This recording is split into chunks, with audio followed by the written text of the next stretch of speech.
Sister Agnes knelt, her worn habit gathering the ochre dust.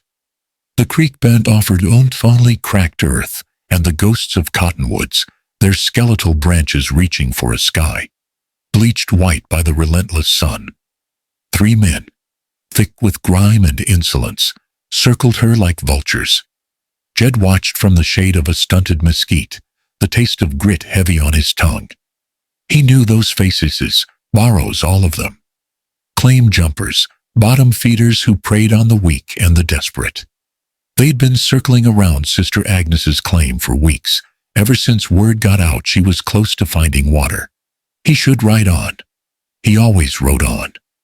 Trouble clung to him like burrs to a saddle blanket, and he'd learned the hard way that some battles weren't worth fighting. Some wounds never truly healed. But the way they were talking to her, the sneering mockery, it scraped against something raw inside him. Sister, you understand the situation, don't you? The biggest borrow, a man with a neck like a bull and eyes like chips of flint, drawled. He spat a stream of tobacco juice that landed dangerously close to Agnes's kneeling hands. This here land, it needs a man to work it. A woman like you. Well, you are just wasting good dirt. Agnes didn't flinch. Her face, etched with lines of hardship and unwavering faith, remained calm. This land belongs to the Lord, and he has guided me here. The borrows laughed, a harsh, grating sound that echoed in the stillness. The Lord ain't gonna dig you a well, sister. We are. The bull-necked one kicked at a small wooden cross she'd planted in the dry earth. It toppled over. Jed's hand tightened on the reins of his roan. He knew what it was like to lose everything. He knew the sting of injustice, the helplessness that clawed at your insides. He'd sworn he wouldn't get involved again, wouldn't risk the darkness that simmered beneath his stoicism. But the sight of that overturned cross, the woman's quiet dignity in the face of blatant aggression, it chipped away at his resolve. He dismounted slowly, deliberately, letting the reins trail on the ground. The metallic click of his spurs against the parched earth was the only sound. The borrows turned, their eyes narrowing. They knew him, or at least they knew of him, Jedediah Stone. A ghost of a man, some whispered. A man who'd seen too much. Stone, the bull-necked borrow said, a flicker of unease in his voice. This ain't your concern. Jed didn't answer. He walked past them, his gaze fixed on the overturned cross. He knelt, his movements stiff from years of hard living, and carefully righted it. The wood felt rough beneath his calloused fingers. Sister, he said, his voice a low rumble, unused to speaking. Are you hurt? Agnes looked up at him, her eyes filled with a surprising strength. I am unharmed, thank you. Jed stood, his shadow falling across the borrows. The silence stretched, taut and heavy. He didn't need to say anything. His presence, his history, spoke for him. He was a man who'd walked through fire, and the embers still glowed in his eyes. The bull-necked borrow shifted his weight, trying to regain his composure. Stone, we're just trying to reason with the lady. She needs to understand she's in over her head. Jed's gaze remained steady, unwavering. He simply stood there, a silent sentinel, a barrier between the woman and the wolves. The sun beat down, baking the earth and amplifying the tension. Finally, the borrow's bravado cracked. He spat again, closer this time, deliberately aiming near Jed's boots. All right, Stone, he snarled. You win. This ain't worth the trouble. He gestured to his companions. Let's go. They mounted their horses, their faces dark with resentment, and rode off in a cloud of dust, leaving Jed and Sister Agnes alone in the desolate landscape. The only sound was the whisper of the wind through the dry brush. The silence felt almost as heavy as the threat that had just passed. The dust devils danced on the horizon, mocking the false sense of peace that had settled over the dry creek bed. Jed watched the borrows disappear, their silhouettes shrinking against the vast, unforgiving landscape. He knew they wouldn't be gone for good. They were like coyotes, driven off for a time, but always circling back, waiting for an opportunity to scavenge. He turned back to Sister Agnes. She was kneeling again, brushing the dirt from the fallen cross. Her movements were slow, deliberate, as if each action was a prayer. He wondered what had driven a woman of the cloth to this desolate corner of the world. What sorrow, or hope, had led her to stake a claim on land that seemed determined to offer nothing but hardship. "You should leave," he said, his voice still rough from disuse. "They'll be back." Agnes looked up, her gaze direct and unwavering. "I cannot. This is where I am meant to be." He didn't argue. He'd learned long ago that some people were driven by a force stronger than reason, a conviction that defied logic and circumstance. He'd seen that same fire in the eyes of pioneers, homesteaders, and even outlaws. A stubborn refusal to be broken. He mounted his roan, the leather creaking beneath him. "Stay vigilant," he said, then turned the horse and rode west towards the setting sun. He didn't look back. He rarely did. The sun dipped below the horizon, painting the sky in hues of blood orange and bruised purple. Jed rode until the first stars began to prick the darkening canvas of the night. He found a small stand of scrub oak, enough to offer a meager shelter from the wind. He dismounted, hobbled the roan, and built a small fire. The flames crackled, casting flickering shadows on his weathered face. He ate sparingly from his saddlebags, dried beef and hardtack. His movements economical, born of years of living on the land. He was a creature of habit, a man of few needs. Survival had become a ritual, a way to ward off the ghosts that haunted him. Later, when the fire had burned down to glowing embers, he pulled a small worn photograph from his shirt pocket. The edges were frayed, the image faded, but the faces were still clear. A woman with kind eyes and a gentle smile, and a young girl with pigtails and a mischievous grin. Sarah and Lily, his wife and daughter. They were gone now, taken by the cholera that had swept through their small settlement years ago. He'd buried them both beneath a cottonwood tree, his leaves whispering their names in the wind. The memory was a constant ache, a dull throb that never truly faded. He traced the outline of Lily's face with his calloused finger. She would have been. How old would she have been now?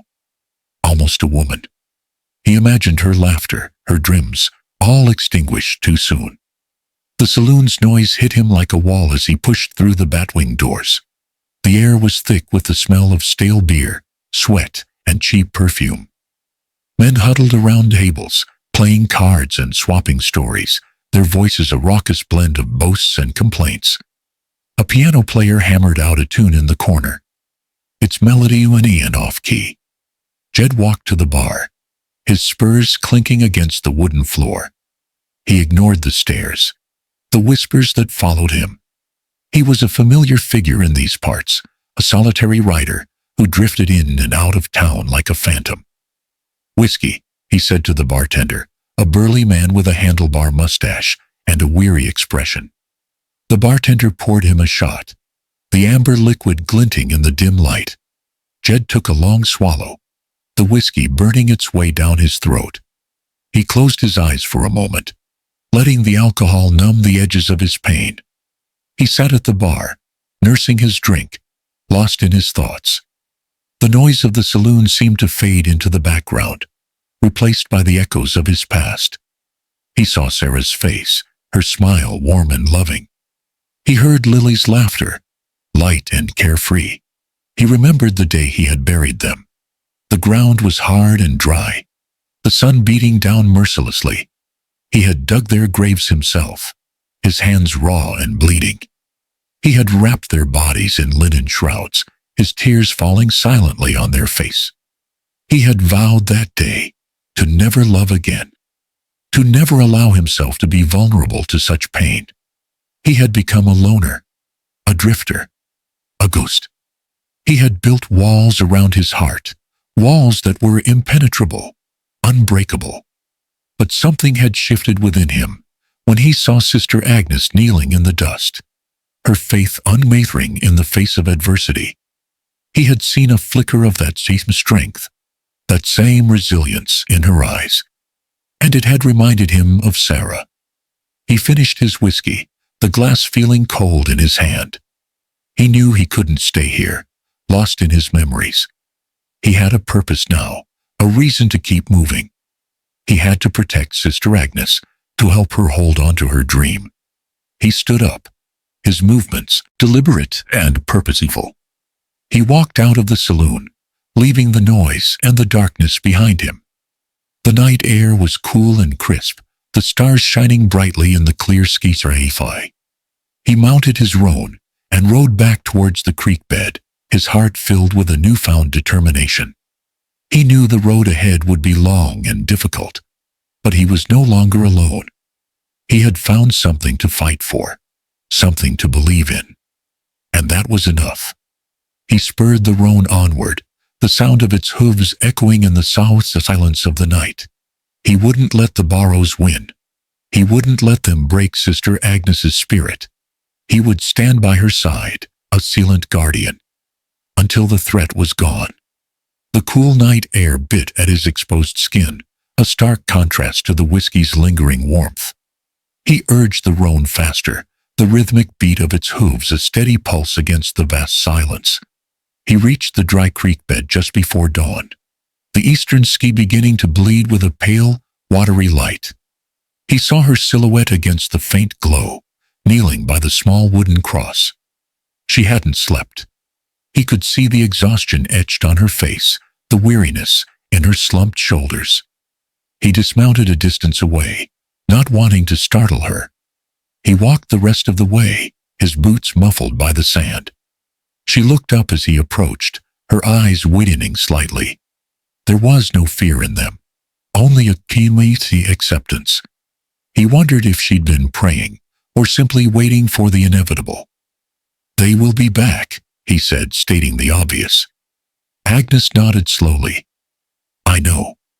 He stood there for a moment, considering his options. He couldn't leave her here alone, not after what he'd seen. But he also couldn't stay here indefinitely. He had his own ghosts to contend with, his own journey to complete. "I'll help you," he said, the words feeling foreign on his tongue. "But you have to understand, this land, it's not worth dying for." Agnes didn't reply, her gaze fixed on the horizon. The silence stretched, thick with unspoken anxieties. He knew she wouldn't leave. Her faith was her anchor, and this desolate patch of earth was her testament to that faith. He sighed, the sound lost in the whisper of the wind. "They'll want something in return for leaving you be, something more than just walking away." He watched her face. She understood. He saw the dawning realization in her eyes, the acceptance of a harsh reality. The Barrows weren't driven by greed alone. They were driven by malice, by a desire to control and dominate. They wouldn't simply abandon their claim. They would demand a price. "What do you suggest?" she asked, her voice barely a whisper. He paused, the weight of his next words heavy on his shoulders. He hadn't planned this, hadn't intended to get this involved. But he couldn't turn back now. He had made a choice, and he had to see it through. "They need to think they won," he said, his voice low and deliberate. "They need to think they got something of value." He looked directly into her eyes, his gaze unwavering. "They need to think that you belong to someone." Agnes's breath caught in her throat. She understood immediately. The implications were clear, stark, and terrifying. He was offering her protection, but at a price that could cost her everything. "And who would that be?" she asked, her voice trembling slightly. He hesitated for a moment, the weight of his past pressing down on him.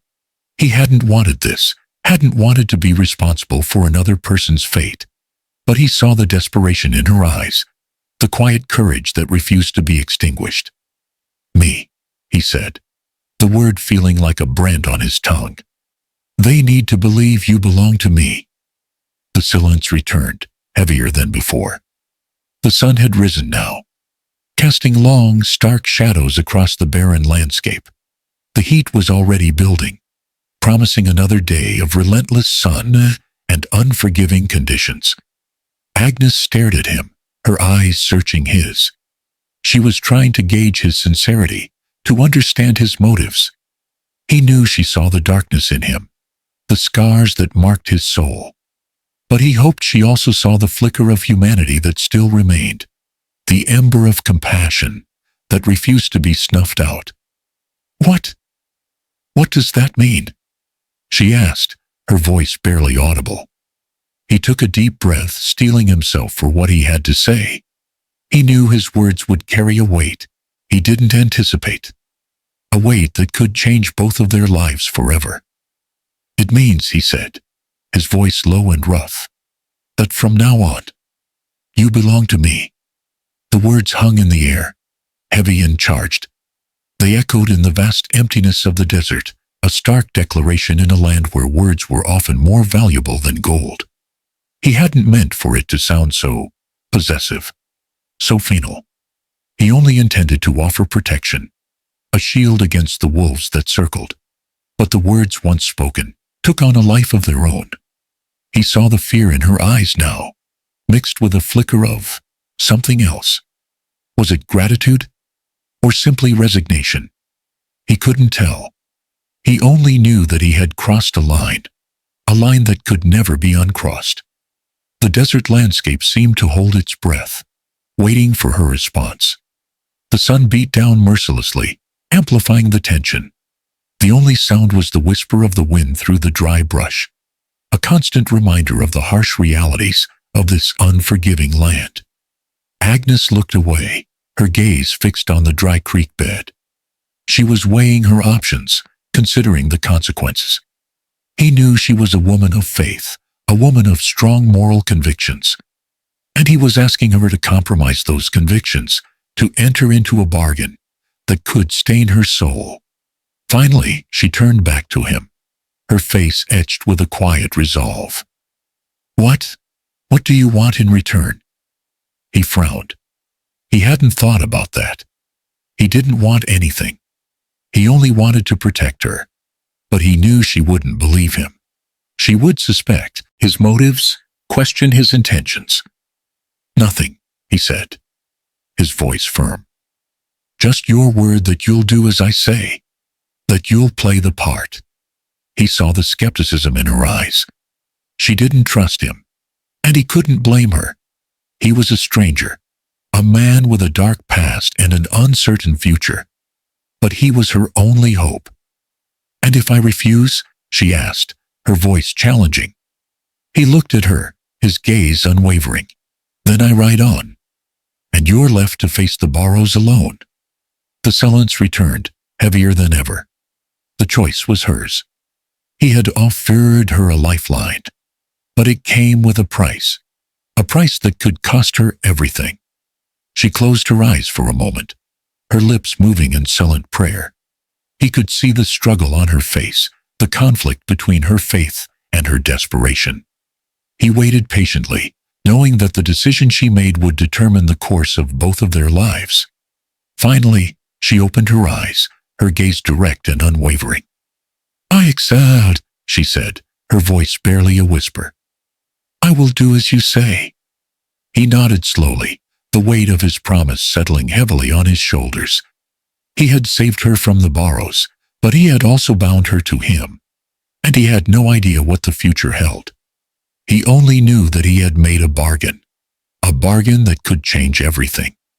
And as he looked into Agnes's eyes, he realized that he had also made a promise to protect her, to stand by her side, no matter the cost.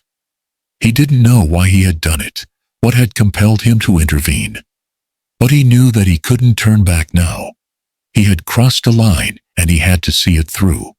The stark desert landscape stretched out before them, a silent witness to their unlikely alliance. The sun beat down mercilessly, promising another day of hardship and uncertainty. But beneath the surface of the harsh reality, a flicker of hope had been ignited. A hope that perhaps, in this desolate corner of the world, something beautiful could still bloom. The deal was struck.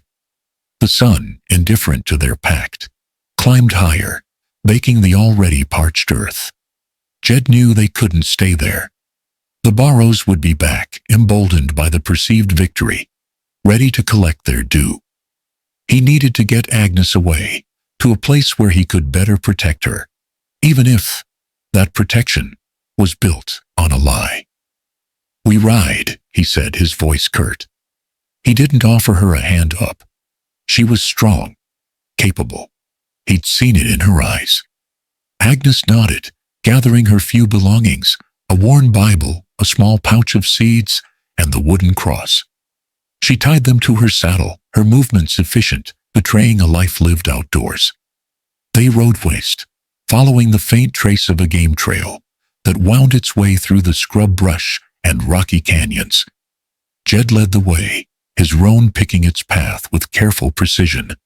Agnes followed silently, her mare a sturdy, dependable animal that matched her own young strength.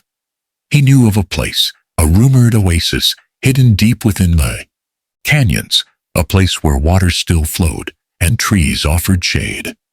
It was a long ride, days of relentless sun and scarce resources, but it was their best chance. The first day passed in silence, broken only by the creak of leather and the rhythmic beat of hooves. Jed kept a watchful eye on the horizon, scanning for any sign of pursuit. He knew the Barrows wouldn't give up easily. They were persistent, driven by a greed that knew no bounds. That evening, they made camp in a small sheltered hollow. Jed built a small fire, its flames casting flickering shadows on the canyon walls. Agnes unpacked their meager provisions, dried beans, hardtack, and a small piece of salted pork. "We should ration this carefully," she said, her voice soft but firm. "We don't know how long it will take to reach the oasis." Jed nodded, impressed by her practicality. He'd seen too many people squander their resources only to regret it later. After they ate, Agnes offered him water from her canteen. He hesitated, then took a small sip. The water was cool and refreshing, a welcome relief from the dry desert air. He noticed a small cut on his arm, a souvenir from his encounter with the Barrows. He hadn't paid it much attention, but Agnes saw it immediately. "Let me clean that," she said, reaching into her saddlebags. She produced a small vial of antiseptic and a clean cloth. He frowned, uncomfortable with the attention. He wasn't used to being cared for. He'd spent too many years relying only on himself. "It's nothing," he said, trying to dismiss it. "It could get infected," she countered, her voice gentle but insistent. "Let me help." He relented, sitting still as she carefully cleaned the wound. Her touch was surprisingly gentle, her fingers light and deft. He watched her face, her brow furrowed in concentration. He saw a kindness there, a compassion that touched something deep in him. "Thank you," he said, his voice barely audible. Agnes smiled, a small fleeting expression that transformed her face. "You're welcome." They sat in silence for a while, watching the fire. The flames crackled and danced, casting intricate patterns on the canyon walls. The stars began to appear, shimmering like diamonds in the vast expanse of the night sky. "Why did you come out here?" Jed asked, breaking the silence. He hadn't intended to ask, but the question had been nagging at him since he'd first met her. Agnes looked at him, her eyes reflecting the firelight. She hesitated for a moment, then spoke, her voice low and thoughtful. "My husband. He was a dreamer," she said. "He believed that we could build a new life here, a life of peace and prosperity." She paused, her voice catching slightly. "He died last year, from a fever. I buried him on our claim. I couldn't leave him there." Jed nodded, understanding her grief.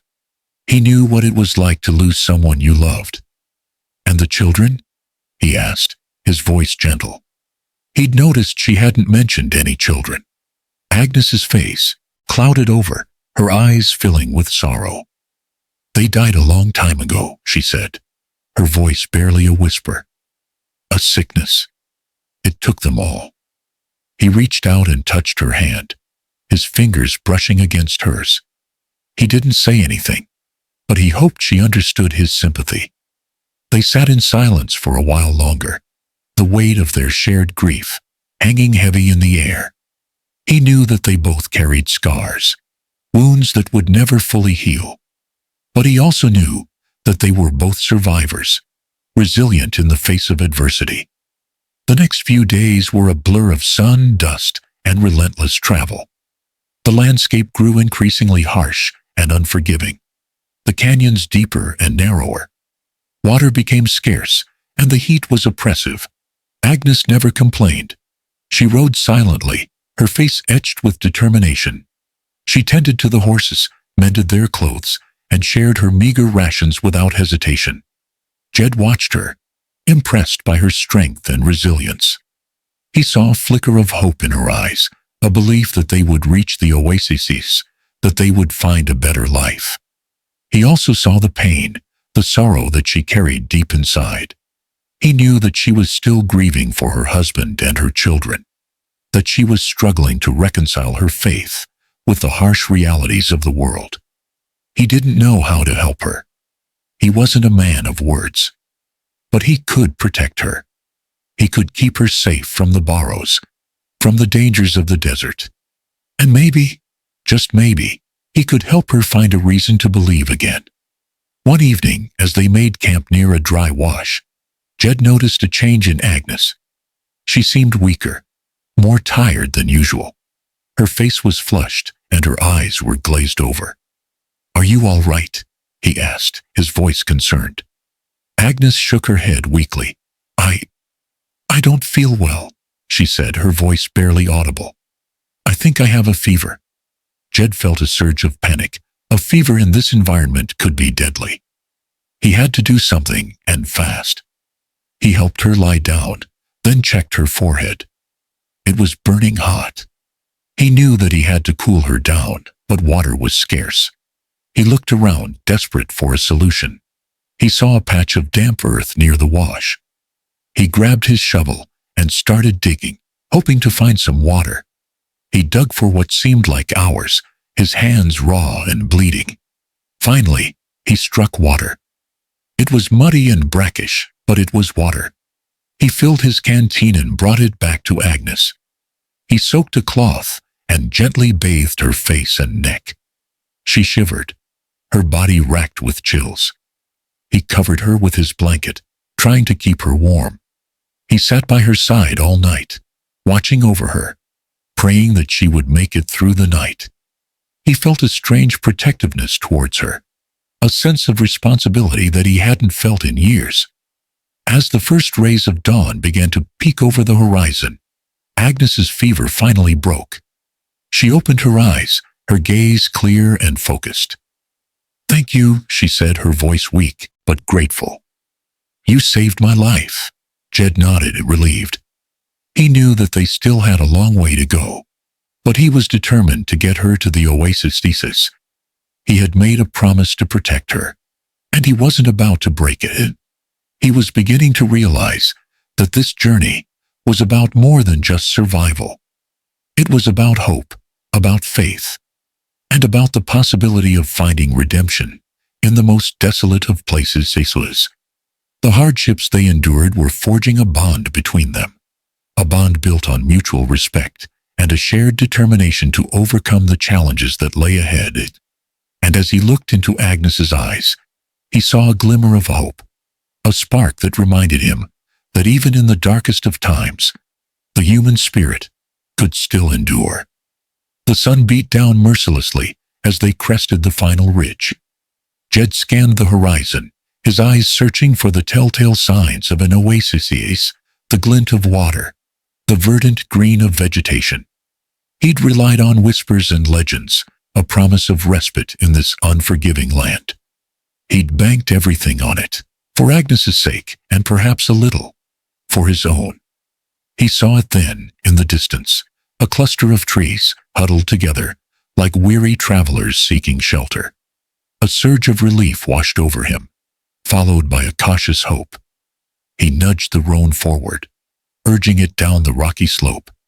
As they drew closer, however, the hope began to feeble, replaced by a gnawing sense of unease. The trees were there, but they were withered and brown, their branches bare and skeletal. There was no glint of water, no lush green foliage, only dust and despair.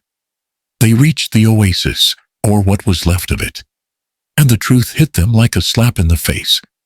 The well was dry, choked with sand and debris. The spring, if there ever was one, had long since vanished. The oasis was a mirage, a cruel joke played by the desert. Jed dismounted, his face grim. He could feel Agnes's gaze on him, questioning, apprehensive.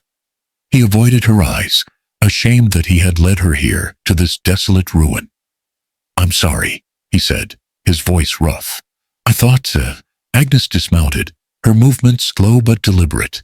She walked to the dry well and peered inside, her expression unreadable. Jed waited, bracing himself for her disappointment, her despair. But it didn't come. Instead, Agnes turned to him, her eyes calm and resolute. "It's all right," she said, her voice steady. "It's not what we hoped for, but it's not the end." Jed stared at her, astonished by her unwavering faith. He had expected her to break, to crumble under the weight of this latest disappointment. But she stood tall, her spirit unmoved. "What do you mean?" he asked, his voice confused. Agnes smiled, a small knowing smile that hinted at a secret. "Come," she said, beckoning him to follow. She led him away from the dry well, towards a cluster of rocks at the base of a canyon wall. She knelt down and began to move the rocks, revealing a small hidden crevice. Jed watched, his curiosity piqued. He couldn't imagine what she was looking for. Agnes reached into the crevice and pulled out a small clay pot. She opened it and held it out to him. Inside, nestled amongst dried leaves and moss, was a small clear pool of water. Jed stared at it, his eyes widening in disbelief. "Where? How did you know?" he stammered. Agnes shrugged. "I didn't know for sure," she said, "but I had a feeling. This land, it holds secrets. You just have to know where to look." She explained that before, when they had been riding closer, she had noticed a slight depression in the rocks, a subtle sign that water might be hidden beneath. She hadn't wanted to say anything until she was sure. Jed knelt down and cupped his hands, drinking deeply from the hidden spring. The water was cool and sweet, a life-giving elixir in this parched landscape. He looked at Agnes, his heart filled with gratitude and admiration. She had not only found water, but she had also found hope, in a place where most would have given up.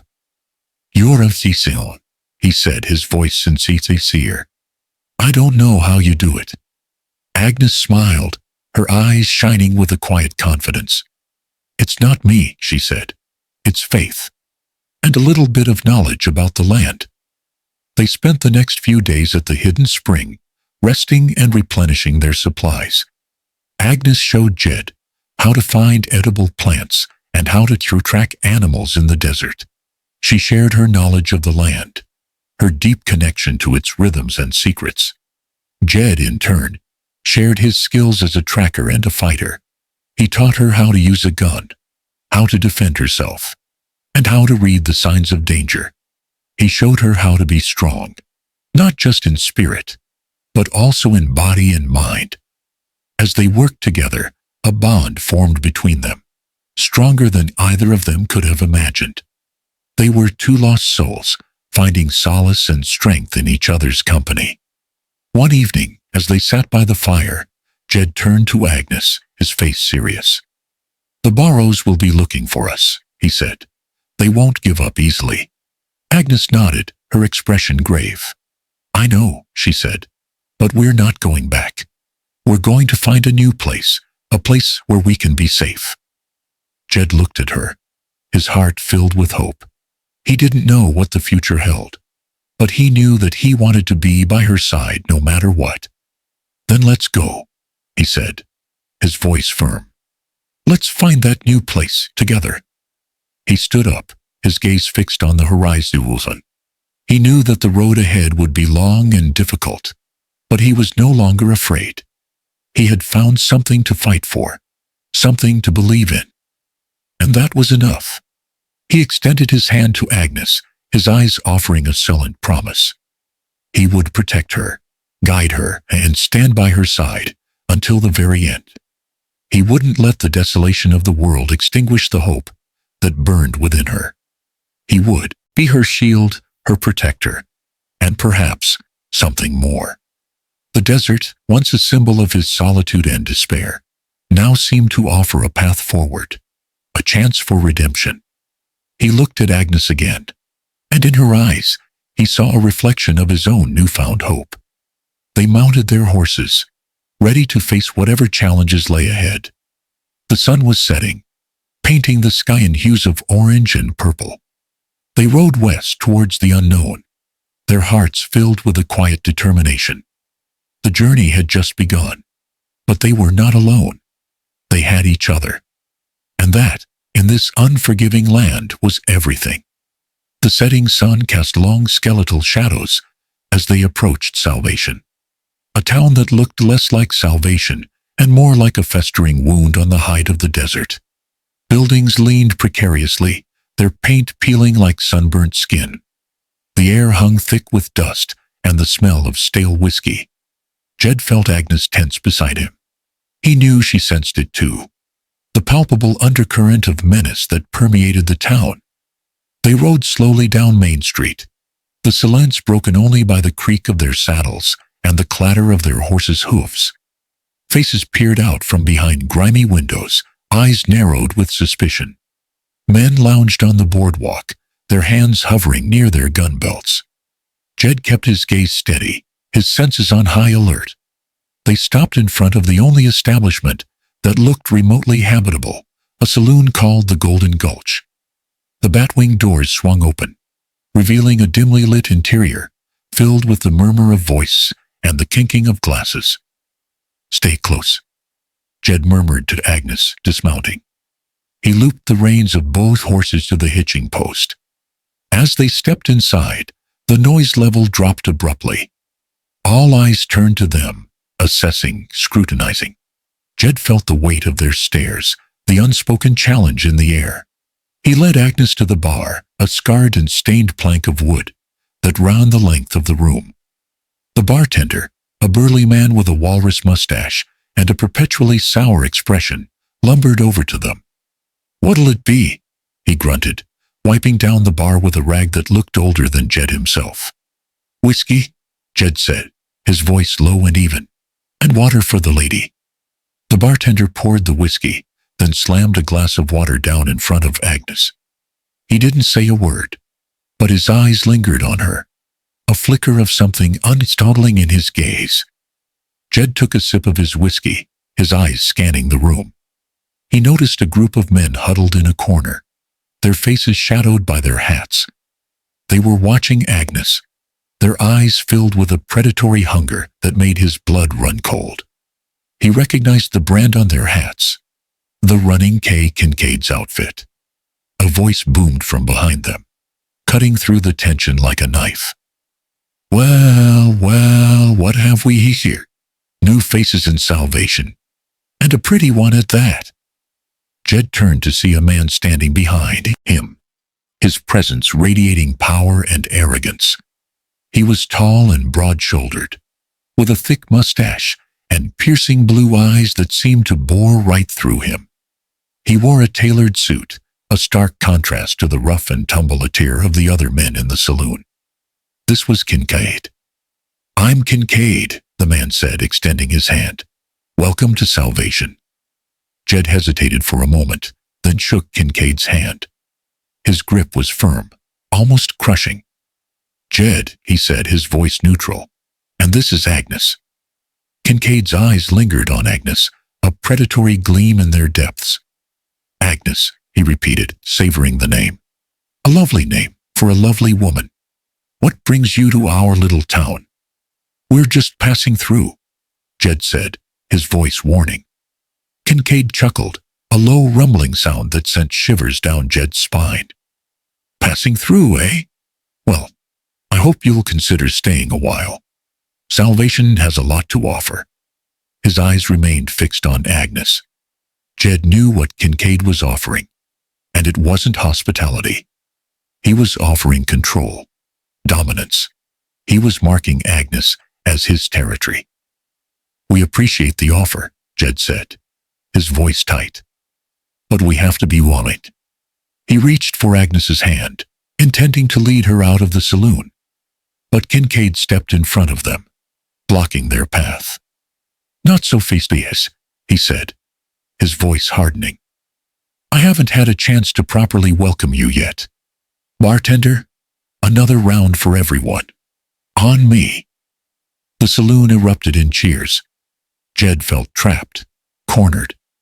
He knew that he couldn't afford to antagonize Kincaid, not yet. But he also knew that he couldn't let him get too close to Agnes. He forced a smile. Thank you, Kincaid. That's very generous of you. But we really must be going. We have a long journey ahead of us. Kincaid's smile didn't reach his eyes. Nonsense, he said. The night is young. Stay and have a drink. Get to know the town. You might find you like it here. He gestured to a table in the corner. Come, sit down. Let's talk. Jed glanced at Agnes, his eyes pleading. She understood the unspoken message. They had to play along, at least for now. They followed Kincaid to the table, the eyes of the saloon burning into their backs. Jed pulled out a chair for Agnes, then sat down beside her, his hand resting protectively on her arm. Kincaid sat opposite them, his gaze never leaving Agnes. He leaned forward, his voice low and intimate. So, Agnes, he said, tell me about yourself. What brings you to this part of the country? Jed tensed, ready to intervene if Kincaid crossed the line. He knew that he had to protect Agnes, even if it meant facing the full force of Kincaid's power. The air crackled with unspoken threats, the saloon a stage for a dangerous game. And Jed knew, with a sinking feeling, that the stakes were higher than he ever imagined. Kincaid's question hung in the air, thick with unspoken intentions. Jed's hand tightened on Agnes's arm, a silent warning. He needed to deflect, to control the narrative before it spiraled into dangerous territory. Agnes is a woman of faith, Jed said, his voice calm but firm. She travels where she's needed, helping those less fortunate. Kincaid raised an eyebrow, a smirk playing on his lips. A woman of faith, eh? That's a rare commodity in these parts. Most folks around here have lost their faith, or sold it for a bottle of whiskey and a handful of dust. He turned his attention back to Agnes, his eyes lingering on her face. So tell me, Agnes, what kind of help do you offer? Do you preach sermons? Or perhaps something more practical? Agnes met his gaze without flinching, her expression serene. I offer what I can, she said, her voice gentle but unwavering. A kind word, a helping hand, a prayer for those in need. Kincaid chuckled, a sound that grated on Jed's nerves. Prayers, huh? Well, I'm sure the good Lord appreciates your efforts, but out here, we tend to rely on more tangible solutions. He signaled to the bartender, who brought over a bottle of Kincaid's private stock. He poured a generous amount into Agnes's water glass, ignoring her protests. Here, he said, pushing the glass towards her. Drink up. It'll warm your soul. Jed's hand shot out, stopping Kincaid from forcing the glass on Agnes. She doesn't drink, he said, his voice low and dangerous. Kincaid's eyes flashed with anger, but he quickly regained his composure. Suit yourself, he said, shrugging. More for me then. He downed the whiskey in one gulp, his eyes never leaving Agnes. Jed knew that he was testing them, probing for weaknesses.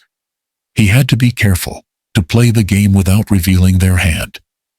"We're grateful for your hospitality, Kincaid," Jed said, forcing a solid. "But we really should be flying. We need to find a place to camp for the night." Kincaid leaned back in his chair, his expression thoughtful. "Camping, eh? That's a dangerous proposition, especially for a woman of house. Tell you what, I have a spare room at my ranch.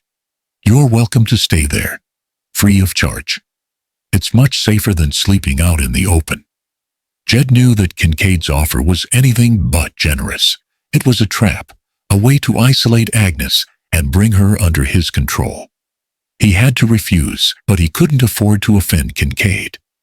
"That's very kind of you," Jed said, his mind racing. "But we wouldn't want to impose. We're used to roughing it." Kincaid's smile widened, revealing a hint of cruelty. "Nonst," he said. "It's no imposition at all. I insist. In fact, I'll send someone to escort you to the ranch right now." He signaled to one of his men, who approached the table with a menacing grin. Jed knew that he was running out of options. He had to find a way to escape, to get Agnes out of this town before it was too late. Just then, a commotion erupted near the entrance of the saloon. A woman rushed in, her face etched with desperation. "Please, someone help," she cried, her voice trembling. "My son, he's sick. He's burning up with fever, and I don't know what to do." The saloon fell silent, all eyes turning to the distraught woman. Kincaid scowled, annoyed by the interruption. "Get out of here, Martha," he said, his voice harsh. "Take your troubles somewhere else. This ain't no charity ward." The woman, Martha, pleaded, "Please, Mr. Kincaid, I don't know what to do. The doctor left town weeks ago. I can't lose my boy." Agnes stood up, her eyes filled with compassion. "I can help," she said, her voice clear and strong. "I have some knowledge of medicine. Let me see your son." Kincaid stared at her, his expression incredulous. "You? A woman of medicine? Don't make me laugh. You're just a do-gooder." Agnes ignored him, turning to Martha. "Take me to your son," she said, her voice gentle. "I'll do what I can." Martha hesitated, glancing nervously at Kincaid. But desperation overcame her fear, and she nodded, grabbing Agnes's hand. "Thank you," she said, her voice choked with emotion. "Thank you so much." Agnes followed Martha out of the saloon, leaving Jed alone with Kincaid. He knew that this was a dangerous gamble, but he had no choice. He had to trust Agnes, to believe in her ability to help. Kincaid watched them go, his eyes narrowed with suspicion. Well, he said, his voice dripping with sarcasm. "Looks like our woman of faith has found her calling. Let's see if her prayers are answered." Jed glared at him, his fists clenched. He wanted to lash out, to wipe the smirk off Kincaid's face. But he knew that he had to remain calm, to bide his time. "I wouldn't underestimate her," Jed said, his voice low and dangerous. "Agnes is stronger than she looks, and she has a way of surprising people." Kincaid chuckled, a low, menacing sound. "We'll see about that," he said. "We'll see." Jed spent the next few hours pacing the saloon, his anxiety growing with each passing minute. He knew that Agnes was in danger, not just from the sickness, but from the town itself. He had to find a way to get her out of salvation, to protect her from Kincaid's clutches. Finally, as the night wore on, Agnes returned to the saloon, her face weary, but her eyes shining with a quiet triumph. "He's going to be all right," she said, her voice filled with relief. "The fever has broken. He needs rest and nourishment. But he'll recover." Jed felt a wave of relief wash over him. He reached to Agnes, taking her hands in his. "You did it," he said, his voice filled with admiration. "You choose him." Agnes smiled, her eyes sparkling. "It wasn't me," she said. "It was God's will. And a little bit of herbal tea." As word of Agnes's healing spread through the town, a subtle shift occurred. The suspicious glances softened, replaced by expressions of gratitude and respect. People began to approach Agnes, seeking her advice, her comfort, her healing touch. Jed watched as Agnes transformed from an outsider into a beacon of hope for the downtrodden residents of salvation. Her selflessness, her compassion, her unwavering faith. It was a powerful force, a light shining in the darkness. But Jed also knew that this newfound admiration came with a price. It made Agnes a target, a symbol of defiance against Kincaid's control. And he knew that Kincaid wouldn't tolerate that for long. Kincaid watched the change in the town, the subtle shift in allegiance towards Agnes, with growing resentment. He'd built salvation on fear and control, and this woman, this do-gooder, was undermining everything he'd worked for. He needed to reassert his dominance, and he had a plan. He approached Jed, as Agnes tended to a sick child, a shadow of a sneer playing on his lips. "Impressive," he drawled, his voice low enough not to be overheard. "She's got them eating out of her hand. A regular saint." Jed tensed, his hand instinctively moving towards the gun at his hip. He knew Kincaid was up to something. "Leave her alone," he growled. Kincaid chuckled, a dry, humorless sound. Now, no need for hostility. I just wanted to commend you on your good fortune. Having a woman like that by your side. She's a rare find." He paused, letting his words hang in the air. But in a town like Salvation, rare things have a way of disappearing. Unless, of course, they have protection. Jed's eyes narrowed. "What are you saying?" Kincaid leaned closer, his voice dropping to a conspiratorial whisper. "I'm saying that I can offer you protection. For Agnes, and for yourself. In fact, I can offer you a whole lot more." He gestured towards the vast expanse of land surrounding the town. "I'm talking about land, Jed. Prime grazing land, enough to build a ranch, a law-feast, a future." Jed stared at him, his mind reeling. He knew Kincaid wasn't offering anything out of the goodness of his heart. There was a catch, a price to be paid. "What's the price?" he asked, his voice flat. Kincaid smiled, a predatory gleam in his eyes. "The price is simple. Agnes, I want her." Jed felt a surge of anger, a primal rage that threatened to consume him. He wanted to grab Kincaid by the throat, to silence his vile words. But he held back, knowing that violence would only make things worse. "You're insane," he spat. Kincaid shrugged. "Maybe. But I'm also the one holding all the cards. Think about it, Jed. Agnes is a good woman, but she's not built for this life. She needs security, protection. And I can give her that. I can give her a life of comfort and ease. Something you can't provide." He paused, letting his words sink in. "Or you can refuse, and watch as this town and everything in it slowly crumbles. Watch as Agnes becomes just another victim of this unforgiving land." Jed stared at Kincaid, his mind a whirlwind of conflicting emotions. He loved Agnes more than he thought possible. He couldn't imagine life without her. But he also knew that she was in danger, that Kincaid was a threat to her safety. Was he strong enough to protect her? Could he keep her safe from the dangers of this world? Or was Kincaid right? Was the only way to save her to sacrifice her? The weight of the decision pressed down on him, crushing him. He looked at Agnes, her face radiant as she comforted the sick child. He saw her kindness and her compassion, her unwavering faith. He couldn't condemn her to a life with Kincaid, a life of servitude and despair. But what was the alternative? To risk her life, to expose her to the dangers of the West. He knew that Kincaid was preying on his weakness, exploiting his love for Agnes. He was offering him a devil's bargain, a choice between two impossible outcomes. "I need time," Jed said, his voice barely a whisper. Kincaid nodded, his smile widening. "Of course, take all the time you need. But don't take too long. Opportunities like this don't come around often. He turned and walked away, leaving Jed alone with his thoughts. He felt trapped, cornered. He didn't know what to do, who to turn to. He was caught between his love for Agnes and his responsibility to protect her. He watched as Agnes finished tending to the child, her face filled with compassion. He knew that he couldn't tell her about Kincaid's offer. It would break her heart, shatter her faith in humanity. He had to make this decision alone. He had to choose between his own happiness and Agnes's safety.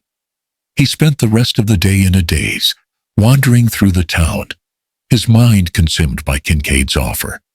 He saw the poverty, the desperation, the hopelessness in the eyes of the townspeople. He knew that Kincaid was right, that salvation was on the brink of collapse. If he gave Agnes to Kincaid, he could save the town. He could provide them with land, with resources, with a chance to rebuild their lives. But at what cost? As the sun began to set, Jed found himself standing outside the small shack where Martha and her son lived.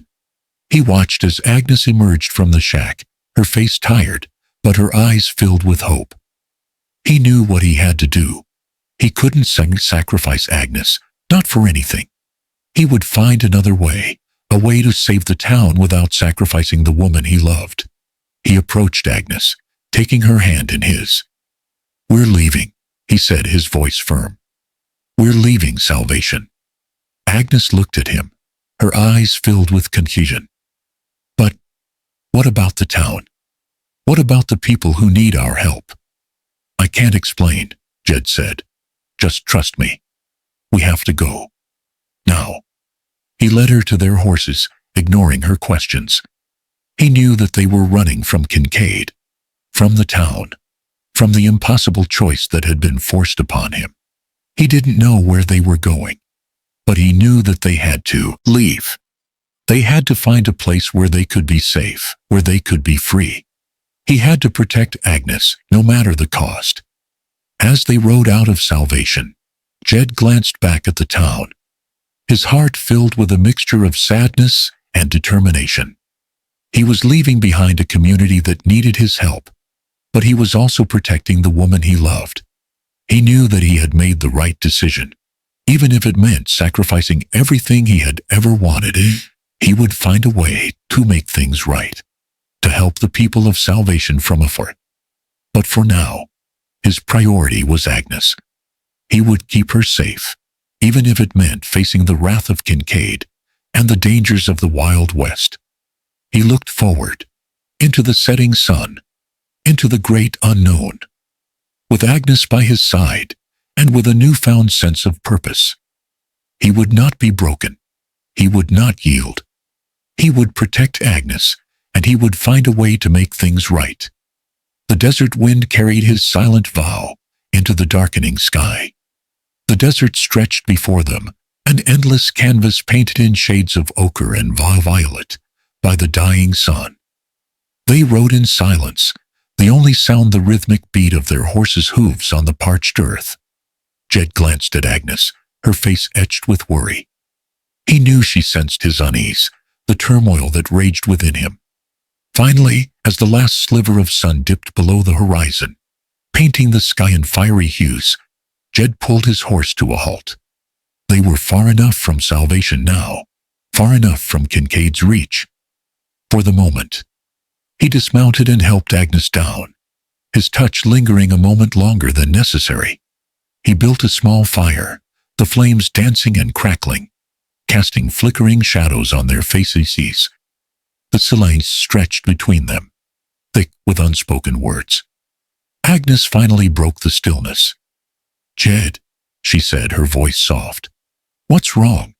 You've been different ever since we arrived in salvation. And now running away like this.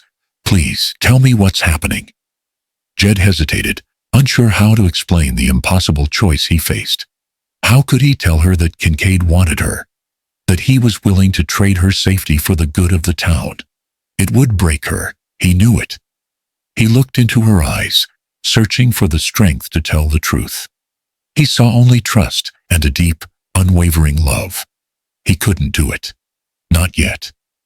It's nothing, Agnes, he said, his voice strained. Just a bad feeling I had about that town. Something about Kincaid. I didn't trust him. Agnes searched his face, her expression skeptical. There's more to it than that, Jed. I can see it in your eyes. You're carrying a burden, and you're trying to carry it alone. Please, let me share it with you. Let me help you. Jed sighed, the weight of his secret pressing down on him. He knew he couldn't keep it from her forever. She deserved to know the truth, even if it shattered her world. He took a deep breath, steeling himself for the pains that was to come. Agnes, he began, his voice low. There's something you need to know about Kincaid. But before he could continue, Agnes reached out and placed her hand on his arm, stopping him. No, Jed, she said, her voice trembling. Before you tell me anything, there's something I need to tell you. Something I've been carrying inside for a long time. Jed looked at her, surprised. He had always seen Agnes as a beacon of strength, a pillar of unwavering faith. He couldn't imagine her carrying any kind of burden. What is it, Agnes? He asked, his voice gentle. Agnes looked down at her hands, her fingers twisting nervously. The firelight danced on her face, highlighting the lines of sadness around her eyes. Before I came west, she began, her voice barely a whisper. I was married, back east in Philadelphia. Jed was surprised, but he didn't interrupt. He knew that this was difficult for her, and he wanted to let her speak without judgment. My husband, his name was Samuel, she continued, her voice cracking with emotion. He was a good man, a kind man. But he was also weak. He had a gambling problem. A terrible one. She paused, taking a deep breath. He lost everything, Jed. Our savings, our home, everything we had. And then he started borrowing money from the wrong people. Jed's heart sank. He knew where this was going. He couldn't pay them back, Agnes said, her voice choked with tears. They came after him. They beat him. Badly. She looked up at Jed, her eyes filled with pain. He died, Jed. He died because of his gambling debts, and they blamed me. They said I should have stopped him, that I was responsible for his death. Tears streamed down her face, and Jed reached out and took her in his arms, holding her close. He felt her body trembling, her grief raw and palpable. I'm so sorry, Agnes, he whispered, his voice filled with compassion. I had no idea. Agnes clung to him, her tears soaking into his shirt. I ran away, Jed, she said, her voice muffled. I couldn't stay there. The shame, the guilt, it was too much to bear. I came west, hoping to find a new life, a place where I could start over. She pulled back, looking into Jed's eyes. That's why I dedicate myself to helping others, Jed. I'm trying to atone for my past, to make amends for my failures. I'm trying to prove that I'm not the person they said I was. Jed looked at her, his heart filled with love and admiration. He had always known that Agnes was a special woman, but he had never realized the depth of her pain, the strength of her spirit. He wiped the tears from her face, his touch gentle. You don't have to prove anything to anyone, Agnes, he said, his voice firm. You're a good person, a kind person, and you've already done so much to help others. He paused, taking a deep breath. And as for your husband, it wasn't your fault, Agnes. You couldn't have stopped him. He made his own choices, and he paid the price for them. You can't blame yourself for that.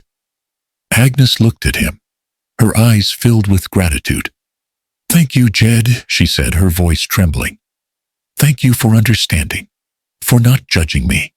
She leaned in and kissed him. A tender kiss that spoke volumes. It was a kiss of forgiveness, of acceptance, of love. Jed kissed her back, his heart overflowing with emotion. He realized that he loved Agnes not just for her kindness and compassion, but also for her vulnerability. her strength in the face of adversity. He knew that he had to protect her, not just from Kincaid, but from the pain of her past.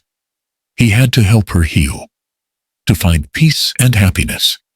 As they broke apart, the moonlight bathed their faces, casting a silvery glow on their features.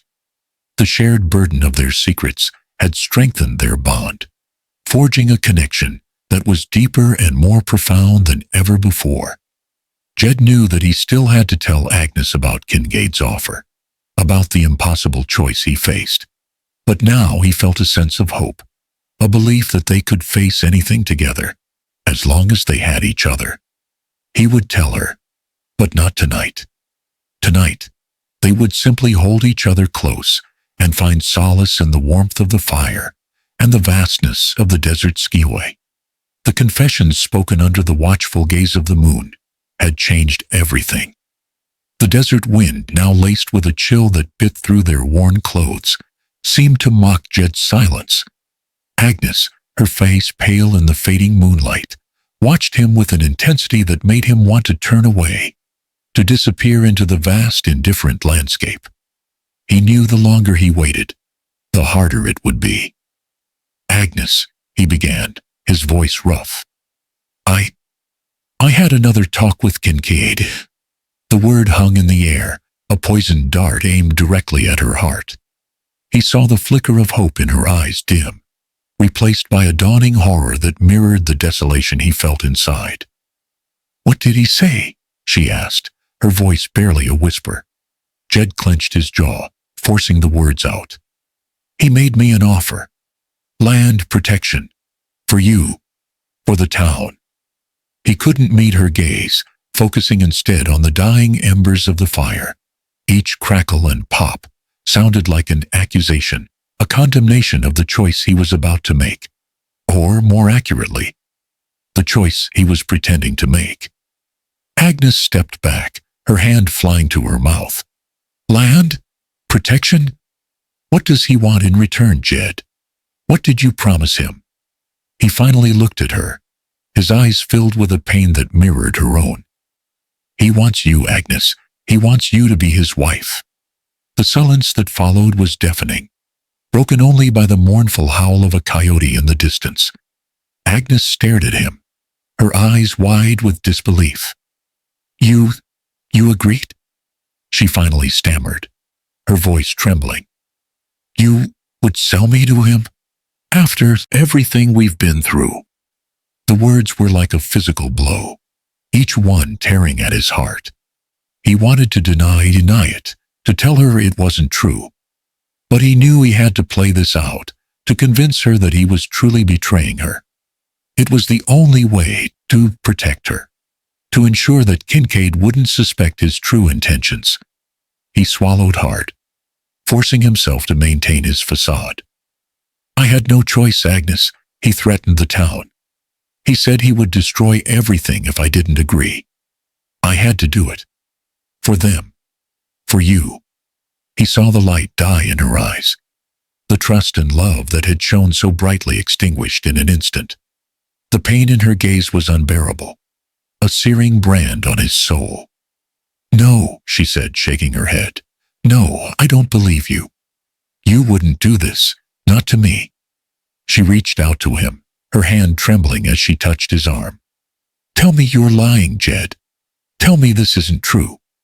He wanted to grab her, to hold her close and tell her everything was going to be all right. But he couldn't. He had to push her away, to sever the connection between them. He pulled away from her touch, his face hardening. "It's true, Agnes. I made a deal with Kincaid. You're going back to salvation with me. And you're going to marry him." Tears streamed down her face, silent and relentless. She looked at him with an expression of utter devastation, as if he had shattered her world into a million pieces. I thought you loved me," she whispered, her voice breaking.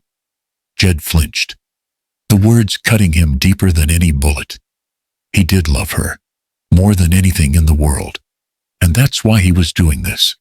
Why he was willing to sacrifice his own happiness to ensure her safety. Love doesn't matter out here, Agnes, he said, his voice cold and aged. Only survival. And this is the only way for us to survive. He turned away from her, unable to bear the sight of her pain any longer. He knew he was breaking her heart, destroying her trust in him. But he had to do it. He had to convince her that he was the villain, the man who had betrayed her.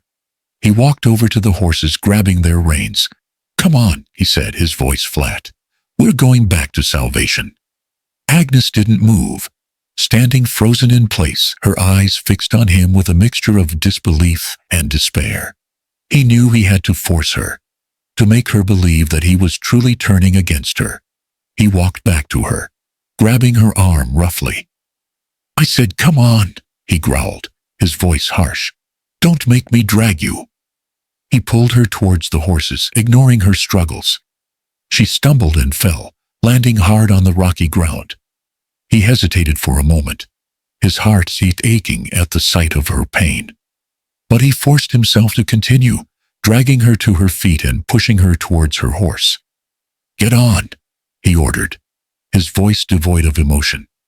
Agnes looked at him, her eyes filled with tears and betrayal. She slowly climbed onto her horse, her movements stiff and mechanical. Jed mounted his own horse, his heart heavy with guilt. He looked at Agnes one last time, memorizing her face, etching it into his memory. He knew that this was the hardest thing he had ever done, and the pain of it would stay with him forever. He turned his horse towards salvation, the dusty wind whispering accusations in his ear. He could feel Agnes's gaze on his back, burning with a mixture of hatred and heartbreak. He knew that he had broken her trust, that he had shattered her world. But he also knew that he was doing it for her own good. He was protecting her, even if she didn't understand it now. As they rode towards the town, Jed couldn't help but wonder if he had made the right choice. Was he truly protecting Agnes, or was he simply condemning her to a life of misery with Kincaid? He didn't know. All he knew was that he had to keep playing his part, to convince Kincaid that he had won. The sun began to rise, casting a harsh light on the desolate landscape. Jed glanced at Agnes, her face pale and drawn. He saw no tears now, only a blank, empty stare. He had broken her, he knew, and the weight of that knowledge threatened to crush him. But he pressed on, his face set in a grim mask.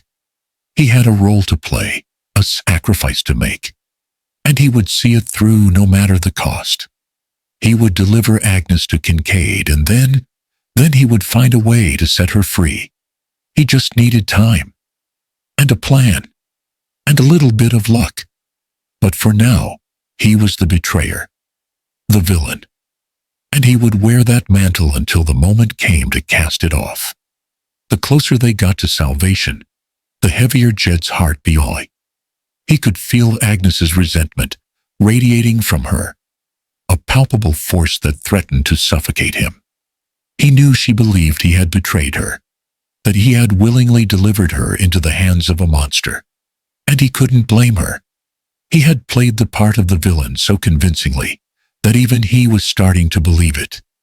As they crested the final ridge overlooking the town, Jed reined in his horse. He could see Kincaid waiting for them, standing in front of the saloon, surrounded by his henchmen. The man radiated an aura of smug satisfaction, his eyes gleaming with anticipation as he watched them approach. Jed glanced at Agnes, her face still blank and emotionless. He knew this was it, the moment of truth. He had to trust that his plan would work, that the people of salvation would stand with him against Kincaid. He had planted the seeds of rebellion during those hours. Kincaid thought he was wrestling with his conscience, whispering in the ears of those who had suffered most under Kincaid's rule. He'd found the quiet fury simmering beneath the surface of their fear. He took a deep breath and nudged his horse forward, leading Agnes down the hill towards the waiting Kincaid. As they drew closer, Jed could see the triumph in Kincaid's eyes, the gloating satisfaction of a man who had gotten everything he wanted. Well, Kincaid drawled, his voice dripping with false cordiality. Welcome back, Jed, and welcome to salvation, Agnes. I trust you had a pleasant recite. Jed ignored him, focusing on Agnes. He reached out and gently took her hand, his touch sending a jolt of electricity through her. He looked into her eyes, searching for any sign of understanding, any glimmer of hope. But her gaze remained blank, unreadable. Agnes, he said, his voice low and urgent, I need you to trust me. Just for a little while longer. Can you do that? Agnes stared at him, her expression unchanging. He couldn't tell if she had heard him, if she understood what he was asking. He squeezed her hand tightly, hoping to convey his sincerity, his desperation. All right, Jed, Kincaid said, his voice impatient. Enough with the sweet talk. Let's get this over with. Agnes, come with me. I have a room prepared for you at the hotel. You can freshen up before the wedding. He reached out to take Agnes's arm, but Jed stepped in front of him, blocking his path. She's not going anywhere with you, Kincaid, he said, his voice hard and unwavering. Kincaid's smile slowly faltered, his eyes narrowing. What did you say, Jed? I said she's not going anywhere with you, Jed repeated, his voice louder this time. This whole thing was a ruse, Kincaid, a way to get you out in the open. Kincaid's face contorted with rage. You lying son of a bitch, he roared. You think you can double-cross me? You think you can get away with this? He gestured to his henchmen, who immediately drew their guns. Kill him, he screamed. Kill them both. But before Kincaid's men could react, a volley of gunfire erupted from the buildings surrounding the saloon. The townspeople of Salvation, armed with rifles and shotguns, had emerged from their hiding places, ready to fight for their freedom. The ambush had begun. Jed grabbed Agnes and pulled her behind a water trough, using it as cover. The air was filled with the deafening roar of gunfire, the acrid smell of gunpowder, and the screams of the wounded. He looked at Agnes, her eyes wide with shock and confusion. Now do you understand? He shouted over the din of the battle. It was all a plan to get rid of Kincaid. Agnes stared at him, her expression slowly changing from disbelief to understanding. A flicker of hope ignited in her eyes, replacing the emptiness that had been there before. But the townspeople, she stammered. How did you convince them to do this? I told them the truth about Kincaid, Jed replied, his voice grim. About his greed, his cruelty, his lies. And they were tired of living in fear. They were ready to fight back. He grabbed a rifle from the trough and aimed it at one of Kincaid's henchmen, who was trying to flank them. He squeezed the trigger, and the man fell to the ground with a groan. Stay here, he said to Agnes, his voice urgent. This is going to get ugly. He crawled out from behind the trough and joined the fight, moving from building to building, firing at Kincaid's men. The townspeople fought with a ferocity born of desperation, their years of pent-up anger and resentment finally unleashed. The battle raged for what seemed like an eternity. The streets of Salvation transformed into a bloody battlefield. Men fell on both sides, their lives extinguished in the blink of an eye. Finally, after hours of intense fighting, the tide began to turn. Kincaid's men, outnumbered and outgunned, started to fall back, their morale shattered. Jed saw Kincaid trying to escape, running towards the livery stable, where he kept his horse. He knew he had to stop him, to end this once and for all. He sprinted after Kincaid, dodging bullets and leaping over fallen bodies. He caught up to him just as he reached the stable, tackling him to the ground. Kincaid struggled to his feet, his face twisted with rage. You haven't won yet, Jed, he snarled. I'll be back. You haven't seen the last of me. Jed grabbed Kincaid by the throat, his fingers tightening around his windpipe. He looked into Kincaid's eyes, seeing the fear and desperation that had driven him to commit so many atrocities. "It's over, Kincaid," he said, his voice cold and unforgiving. "Your reign of terror is finished." He tightened his grip, and Kincaid's struggles ceased. His eyes glazed over, and he slumped to the ground, lifeless. Jed released his grip and stood up, his body trembling with exhaustion. He looked around at the carnage, the dead and wounded lying scattered across the streets of Salvation. He knew that the town would never be the same, that the scars of this battle would run deep. But he also knew that they had won.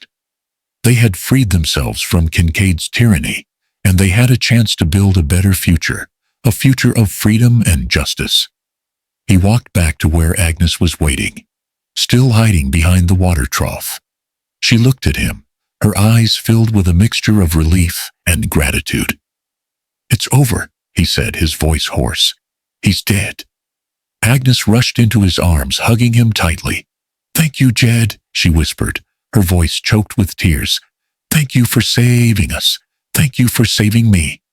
Jed held her close, feeling the warmth of her body against his. He knew that they had a long road ahead of them, that they would need to work hard to rebuild Salvation and heal its wounds. But he also knew that they would face it together, with the love and trust that had been forged in the fires of adversity. The ambush had been a gamble, but it had paid off. Kincaid was gone, and Salvation was free of oasis. The silent cowboy had spoken, and his actions had changed everything. The immediate aftermath was a blur of tending to the wounded, burying the dead, and the grim task of assessing the damage. Salvation was a town scarred, but not broken. A raw, defiant spirit clung to the dust-covered buildings, a testament to their hard-won freedom. Jed, despite his weariness, found himself thrust into a position he never sought: leader. He hadn't planned it, hadn't wanted it, but the townspeople looked to him, their eyes filled with a hesitant hope.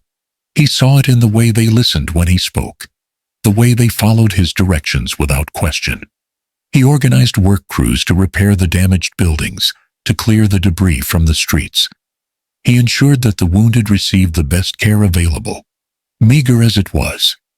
He oversaw the distribution of food and supplies, making sure that everyone, regardless of their past affiliations, received their fair share. He made it clear that Kincaid's reign of greed and favoritism was over. Agnes, too, found a new purpose. Her quiet strength, her unwavering faith, became a beacon for the grieving and the lost. She moved among them, offering comfort and oasis, tending to their wounds, both physical and emotional. She organized prayer meetings, her voice ringing with conviction, as she spoke of forgiveness and healing. She reminded them that even in the darkest of times, hope remained. Jed watched her, his heart swelling with pride and admiration. He had known she was special, but he had never fully realized the depth of her compassion, the resilience of her spirit. He saw her kneeling beside a wounded child, her hand gently stroking his forehead, her voice soothing his fears. He saw her comforting a grieving widow, her arms wrapped tightly around her, sharing her pain. He saw her leading a group of children in a song, their voices rising in a chorus of hope, drowning out the echoes of the battle. He knew then that Salvation was in good hands, that with Agnes by his side, they could overcome anything. The days that followed were long and arduous, filled with back-breaking labor and difficult decisions. Jed worked tirelessly, fueled by a sense of responsibility he had never felt before. He listened to the concerns of the townspeople, weighing their needs and their desires, trying to find solutions that would benefit everyone. He consulted with Agnes, seeking her wisdom and her guidance. He knew that he couldn't simply replace Kincaid's tyranny with his own. He had to create a system of governance that was fair and just, a system that would prevent any single individual from accumulating too much power. He proposed the formation of a town council, elected by the people, to oversee the affairs of Salvation. Some were hesitant, distrustful of any form of authority. They had lived too long under Kincaid's rule. Their faith in the institutions eroded by years of corruption and amidst, but Jed persisted, arguing that they had to learn to trust each other, to work together for the common good. He reminded them that they had fought for their freedom, and now they had to use that freedom wisely. Slowly, grudgingly, they began to come around. They saw the sincerity in Jed's eyes, the genuine desire to serve the community. They saw the positive changes he had already brought about. The fair distribution of resources, the restoration of order. The first town council election was held a week after Kincaid's death. Jed was unanimously elected as chairman, a testament to the trust and respect he had earned. Agnes, too, was elected to the council, her voice representing the needs of the vulnerable and the marginalized. With the town council in place, salvation began to rebuild in earnest. The damaged buildings were repaired, new businesses were established, and the town started to attract new settlers, drawn by the promise of freedom and opportunity. Jed made sure that the land that Kincaid had unjustly seized was returned to its rightful owners. He established a system of loans and grants to help farmers and ranchers get back on their feet. He worked to diversify the town's economy, encouraging the development of new industries, such as mining and lumber. He also addressed the issue of law and order. He appointed a new sheriff, a man of integrity and courage, to enforce the laws and protect the citizens of salvation. He established a court system to ensure that justice was administered fairly and impartially. He knew that the scars of the past would never fully heal, that the memory of Kincaid's reign of terror would linger for generations. But he also knew that salvation had a chance to build a better future, a future where everyone had the opportunity to live a life of dignity and freedom. As the days turned into weeks and the weeks into months, Jed and Agnes grew closer. They had shared a bond forged in the crucible of adversity, a connection that transcended words. They found solace in each other's company, strength in each other's love. One evening, as the sun began to set, painting the sky in hues of orange and purple, Jed took Agnes to the highest point overlooking salvation. He looked out at the town, at the bustling streets, the newly built homes, the smiling faces of the children playing in the square. "We did it, Agnes," he said, his voice filled with emotion. "We saved salvation." Agnes smiled, her eyes shining with pride. "We did it together, Jed," she said, "and we'll continue to do it. Together." He turned to her, taking her hand in his. "Agnes," he said, his voice low and sincere, "I know this isn't the right time, and maybe it's too soon, but I have to ask you, will you marry me?" Agnes's eyes widened, her face flushed with surprise. She looked at him, her heart overflowing with love. "Yes, Jed," she said, her voice barely a whisper. "Yes, I will." He pulled her close, kissing her with a tenderness that spoke volumes. The sun dipped below the horizon, casting a golden glow on their face. They stood there, embraced, two souls united by love and loss, hope and redemption. The sunrise the next morning was unlike any other. It painted the sky in vibrant colors, a symbol of the new beginning that had dawned on salvation. The air was filled with the sound of birds singing, the laughter of children playing, the murmur of conversations between neighbors. Jed and Agnes stood together, hand in hand, watching the sun rise over the horizon. They knew that the road ahead would be long and challenging, but they were ready to face it together, with courage and determination. The silent cowboy had found his voice, and in doing so, had helped the town find its own. And the widow, once burdened by grief and guilt, had found love and redemption in the heart of the wild, untamed West. Their story was far from over, but for now, in that moment, everything felt right. Salvation, once a town teetering on the brink of despair, was now a beacon of hope, a testament to the power of the human spirit. The wedding, a simple affair held in the newly rebuilt church, became a symbol of salvation's resilience. The townsfolk, dressed in their Sunday best, filled the pews, their faces etched with hope and gratitude. Jed, standing at the altar, felt a sense of peace he hadn't known was possible. Agnes, radiant in a borrowed white dress, walked towards him, her eyes shining with love. As they exchanged vows, their voices filled with emotion. Jed knew he had found his place, his purpose, but life in the West rarely followed a predictable course. Weeks turned into months, and the initial euphoria of liberation began to fade. The harsh realities of frontier life reasserted themselves. Drought threatened the crops. Rustlers preyed on the livestock, and old grievances resurfaced, testing the fragile unity of the town. Jed, burdened by his responsibilities as chairman, found himself increasingly stretched thin. He spent long hours mediating disputes, negotiating with suppliers, and trying to secure much-needed resources for the town. He missed the quiet solitude of the open range, the simple satisfaction of working the land. Agnes, too, felt the strain. The endless demands of caring for the sick, comforting the grieving, and counseling the lost took a toll on her physical and emotional well-being. She longed for a moment of peace, a chance to recharge her weary spirit. One evening, as they sat together on the porch of their small cabin, watching the sun sink below the horizon, Agnes turned to Jed, her eyes filled with a quiet sadness. "Jed," she said, her voice soft, "I've been doing a lot of thinking lately." Jed looked at her, his heart sinking. He could sense that something was troubling her. "What is it, Agnes?" he asked, his voice gentle. Agnes hesitated for a moment, gathering her thoughts. I don't think I can marry you," she said, her voice barely a whisper. Jed's world seemed to tilt on its axis.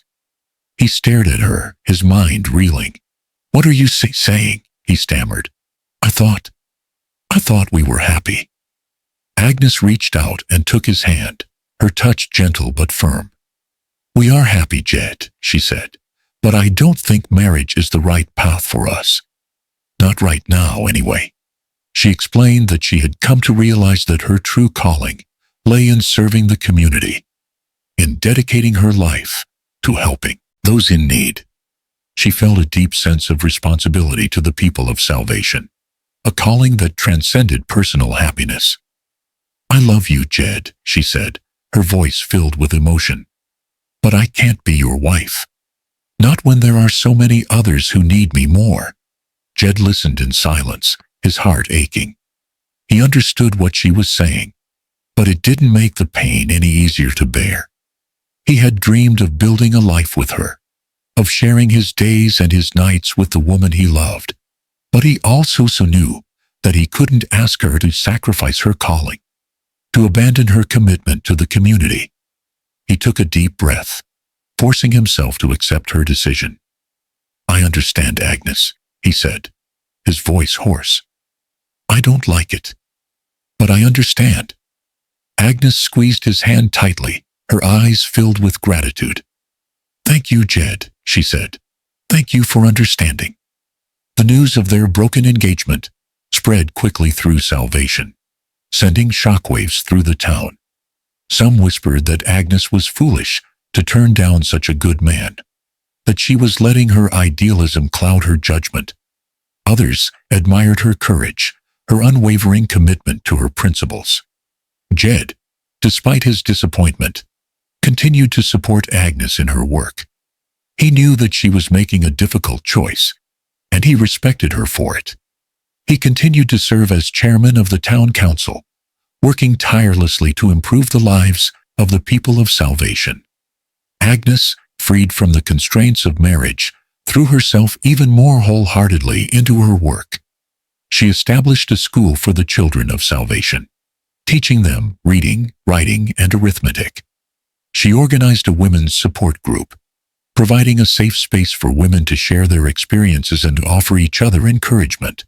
She worked to improve the living conditions of the poor and the marginalized, advocating for their rights and their needs. She became a symbol of hope and resilience, a beacon of light in a harsh and unforgiving land. People from all walks of life sought her counsel, Drawn by her wisdom, her compassion, and her unwavering faith, Jed watched her from afar, his heart filled with a mixture of love and longing. He knew that he would always love her, that she would always hold a special place in his heart. But he also knew that she was destined for something greater, that her true calling lay beyond the confines of marriage. He accepted her decision, not with resignation, but with a quiet sense of pride. He had helped to free her from Kincaid's grasp, and now he had to free her to pursue her own destiny.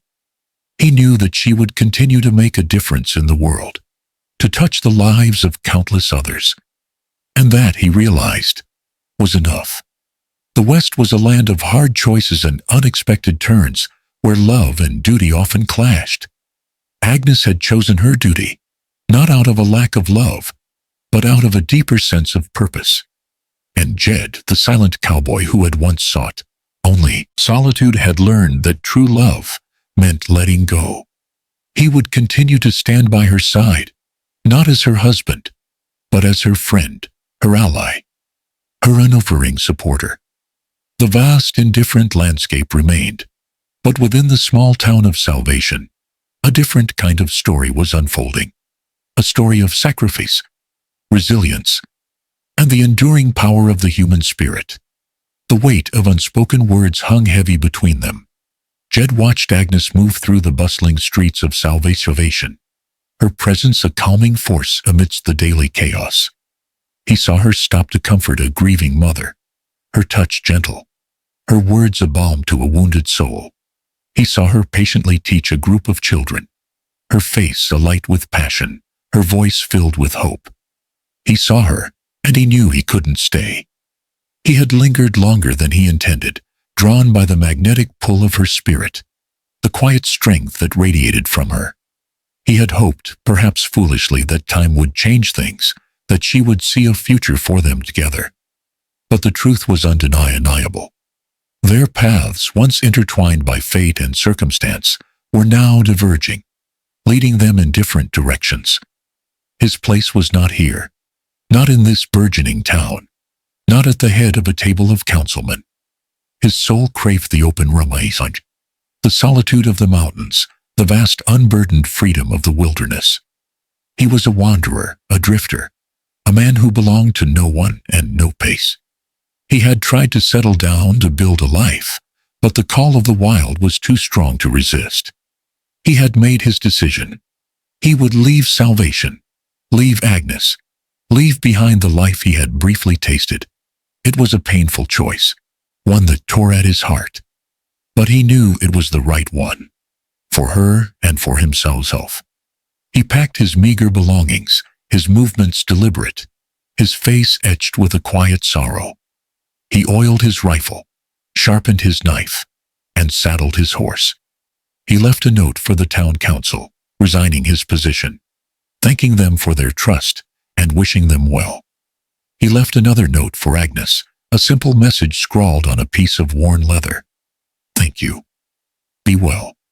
He waited until dawn, until the first rays of sunlight kissed the horizon, painting the sky in hues of gold and crimson. He mounted his horse, his gaze fixed on the distant mountains, his heart heavy with a mixture of sadness and anticipation.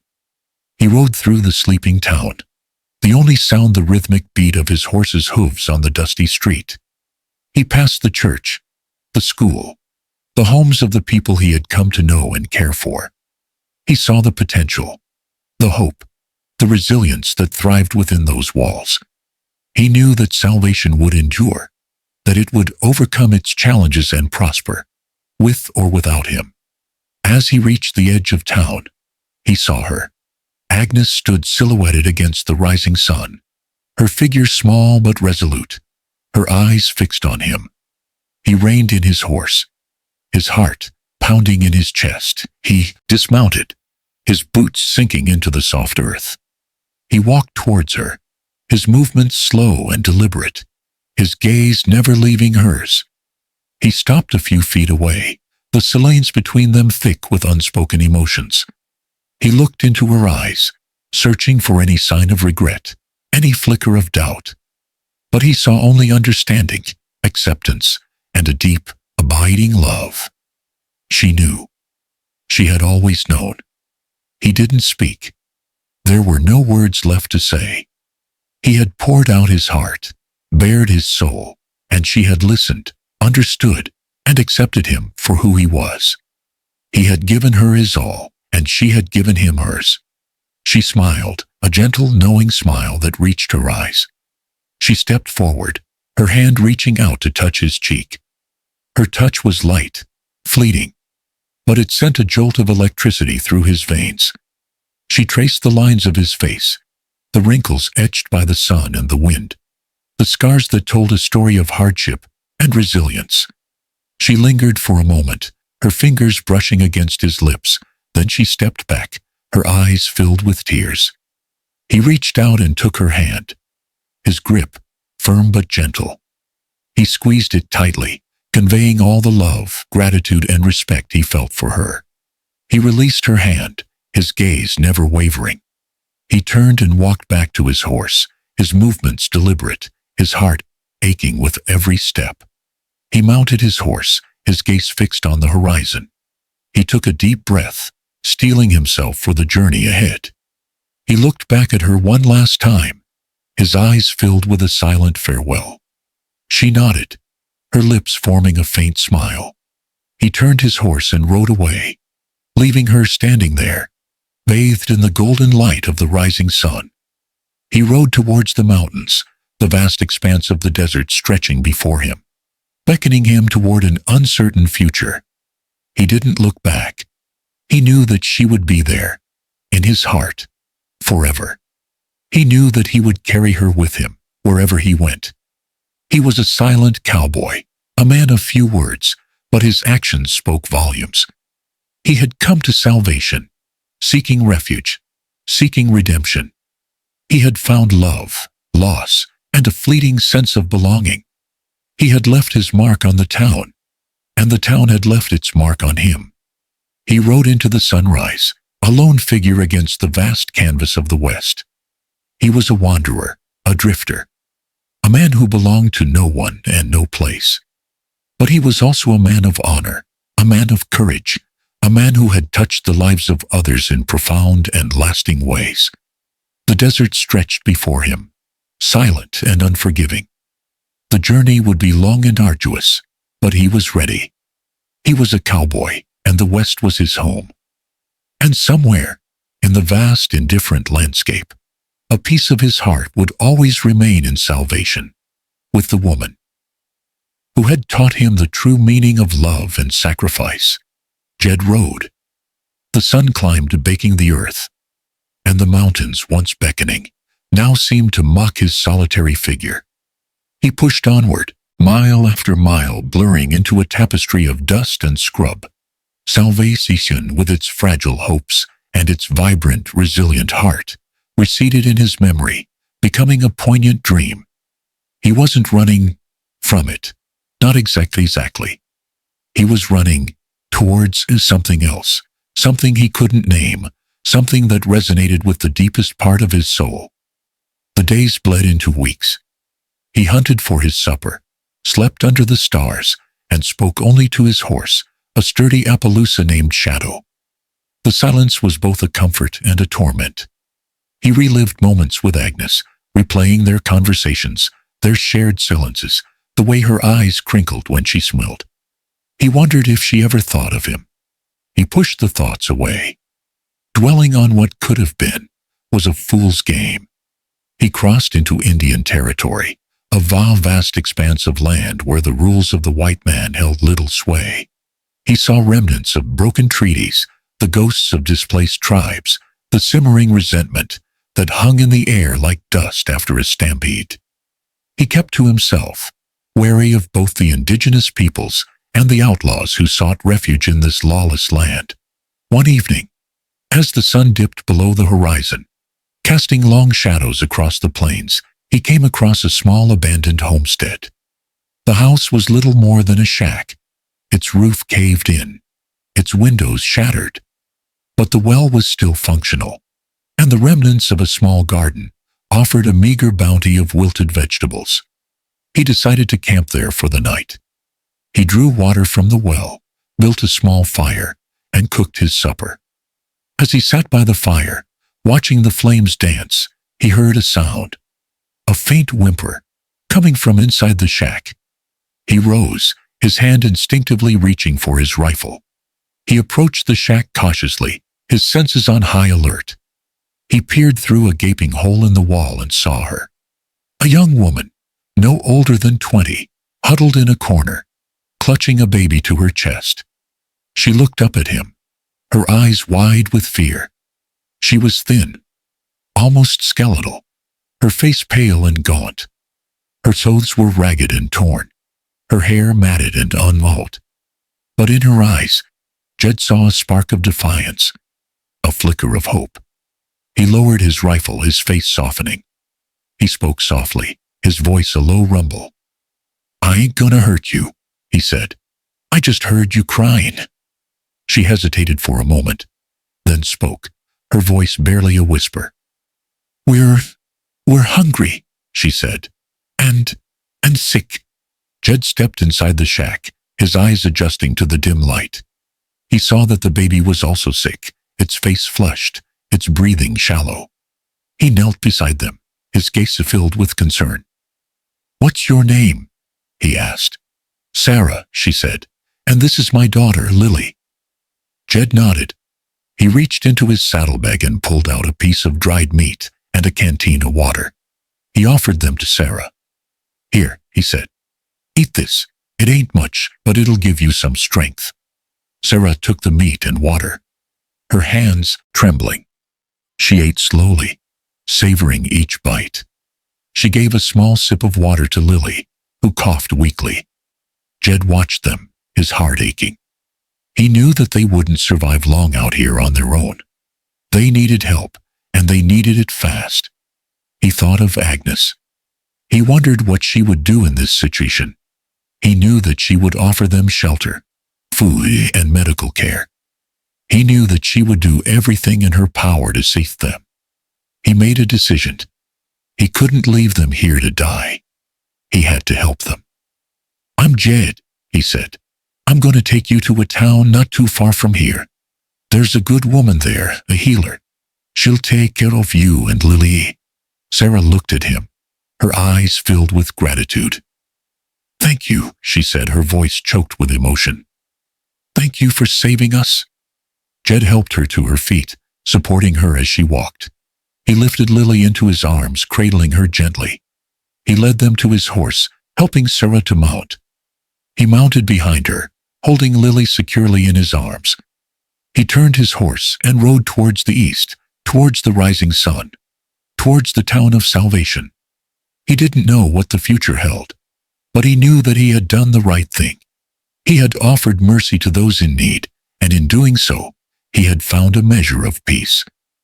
As they rode, Jed thought of Agnes.